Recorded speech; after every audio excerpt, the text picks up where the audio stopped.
Bonjour, je suis Patrick Dagwaga, représentant du groupe DAS 1G11. Et le but de cette vidéo est de vous donner un aperçu de notre projet Génie informatique. Nous avons constaté qu'ici, à Abidjan, le moyen de transport le plus utilisé est le bus de la société Sotra. Face à une demande croissante de la population, la société Sotra se voit confrontée à de nombreux problèmes liés entre autres à l'insuffisance des bus, problèmes conduisant ici à de longues files d'attente, à des surcharges de bus et même à des fraudes. Le but de notre projet est donc de remédier à cette situation. Comment un individu X, une fois à l'arrêt du bus, pourra-t-il, à partir de son smartphone, déterminer les heures de pointe des bus, savoir à quelle distance se trouve le bus?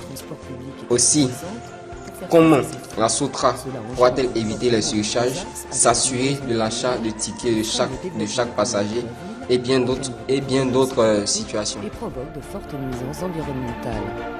Il faut dire qu'à Abidjan, le problème du transport, c'est un parcours du combattant. Il est d'autant plus difficile que les quartiers dortoirs sont assez éloignés du centre des affaires. Moi, je mets 2 heures pour arriver au plateau ici.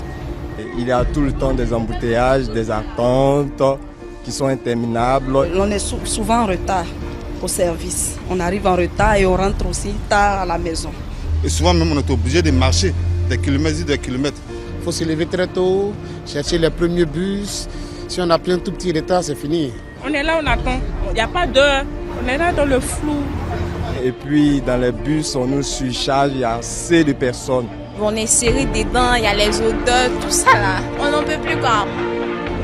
Aristide Guiraud, la mine renfrognée, est en attente d'un bus sur ce quai du campus depuis plus de 4 heures. Étudiant en année de licence à l'université Félix Houphouët-Boigny d'Abidjan, il doit se rendre dans la commune de Port-Boué, son lieu d'habitation. Depuis 9h du matin, je suis là, j'attends le bus 23 pour rentrer chez moi à Port-Boué.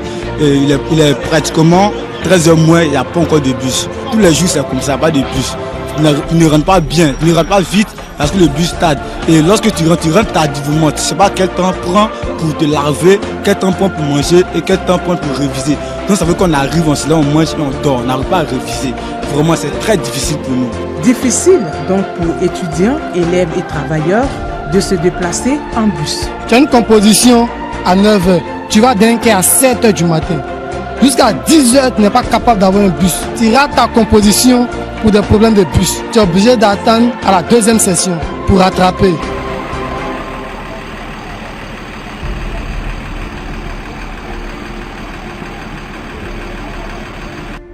Ce mini-car appelé communément Gbaka marque un arrêt en pleine chaussée pour descendre les passagers.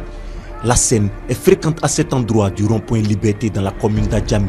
Et cela n'est pas du goût des usagers. On est monté à Cocody, il nous a dit comme ça, on descend devant ce lieu. Arrivé là, il nous est garé ici. Donc ça ne m'a pas plu. Maintenant c'est pas comme ça. Voilà, tu as pris ton argent, tu vas pas pris ton argent et puis tu nous laisses dans un endroit où nous on refuse de descendre. Tes attaques sur la ligne. Rien n'est contrôlé, rien n'est fait. C'est l'équipement qui impose la loi. Tu prends ici, tu descends 2 plateaux, tu payes 500. Tu as payé encore 250 par personne, c'est 750.